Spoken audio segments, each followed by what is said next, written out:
Hey YouTube, this is Artnology with a review of the Canon 70-300mm IS USM lens.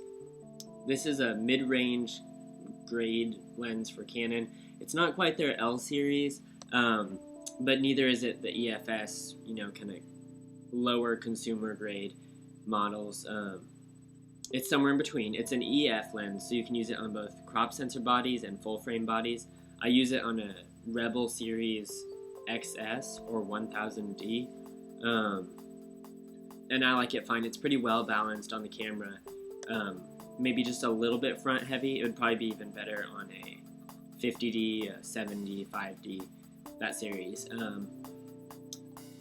The lens is made out of plastic, but it feels really durable. It doesn't like creak or anything, and obviously the internal parts are metal.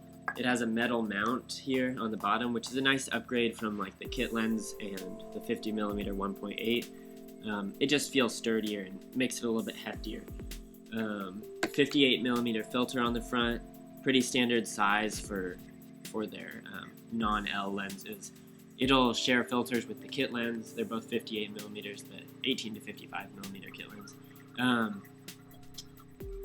That's pretty much, it weighs 630 grams, which is, it's heavy if you're upgrading from the cheap plastic lenses, but it's light compared to L series, so I can't really give you a good idea of how heavy it is.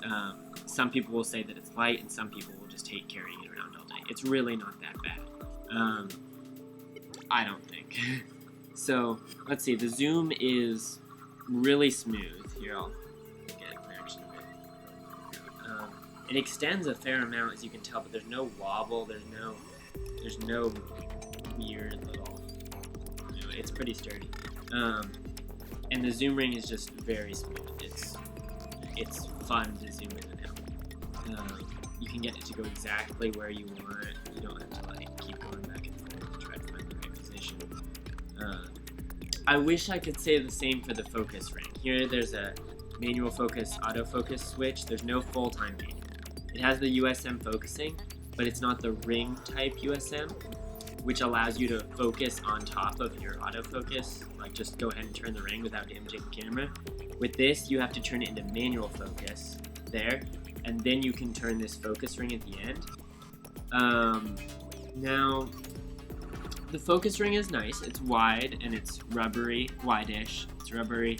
But here's my beef with it. See how the lens is just turning with the end anyway? You could just as soon grab the end. That does the exact same thing. It doesn't mess anything up. And it's just plasticky feeling. I can't really show you the shape if you can hear it. It's just a little plasticky. It works fine for focusing, but it's not. You won't want to buy this lens if you're going to be manual focusing more than you are autofocus. So it works. It's just not amazing. Whereas the zoom ring really is. So back to autofocus. I forgot to mention, when you're zooming, there's a zoom lock. Only works at the 70mm position. So if I'm at 70mm, I can slide that up and lock it. And now I can't zoom anywhere. And this is there because of what's called lens creep. When over time your zoom gets really loose.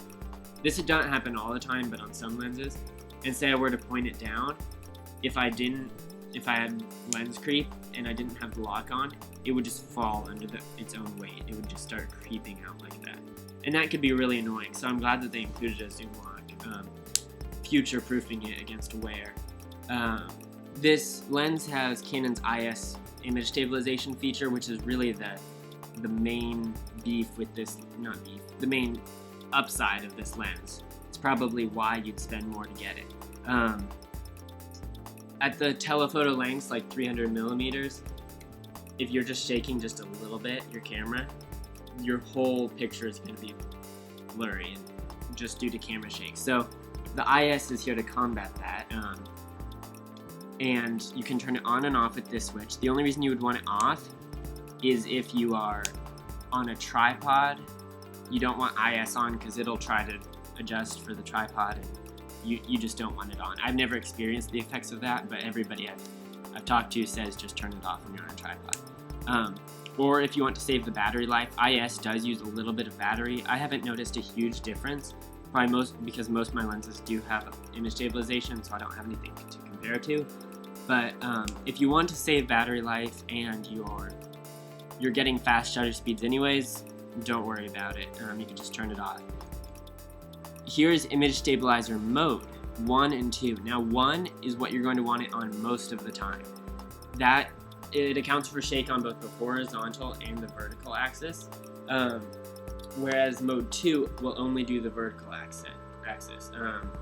So say I'm taking pictures of a motorcycle on a road and I'm panning to stay with the motorcycle, then I would want to use mode 2, because the motorcycle will be in focus and it won't be trying to adjust for my horizontal panning. But the road will be nice and out of focus because it'll still adjust vertically. I almost never use that except for birds in flight, which I rarely photograph. So image stabilizer mode 1 and on is what you normally want it on. Let me see if there's anything else. The image quality of this lens. Obviously, that's the main reason you would pay more for a lens, right? Is to have good image quality. And I have to say, it is very sharp. It isn't like the L series lenses. Several reviews have called it an L series in disguise.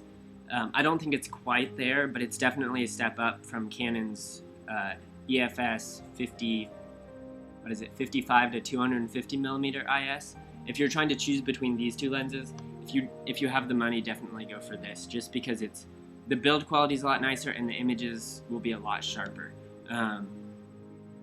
I'm never disappointed with the sharpness in my pictures because of this lens. And honestly, not to blame you guys or blame myself, this is just a true fact. Most of the lack of sharpness in pictures is the fault of the photographer.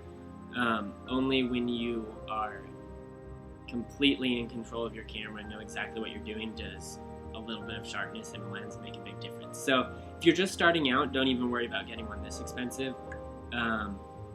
This one was I got it used for $450. You can get it, I think, new for about $520 on Amazon, 400 used. I've had it for about 7 months. Haven't had any problems with it. Just a great lens. I'm so glad I bought it. If you're trying to decide between this and the 70 to 200 millimeter f4L lens, it's one of the cheapest L lenses that Canon sells, and it's right about the price of this lens, maybe slightly more expensive. If you're trying to decide between those two, that one doesn't have image stabilization, but it does have a constant aperture of f4. I would go for this lens unless you're specifically focused on portraits.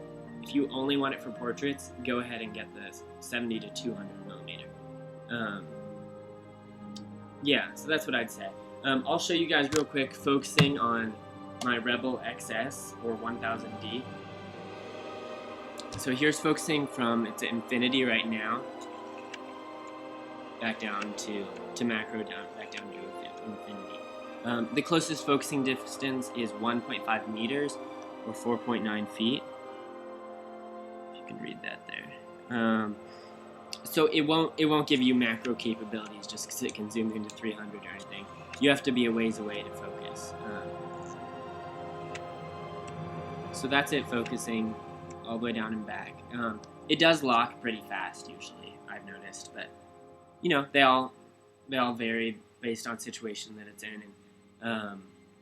But definitely a good lens. I fully recommend it. Anybody who's starting out with a telephoto lens, if you're upgrading your current telephoto lens, if you're just doing it to get IS, go ahead and get this lens, but also take a look at Canon's 70 to 200 millimeter series, because those will definitely give you the professional quality and sharpness that is pretty much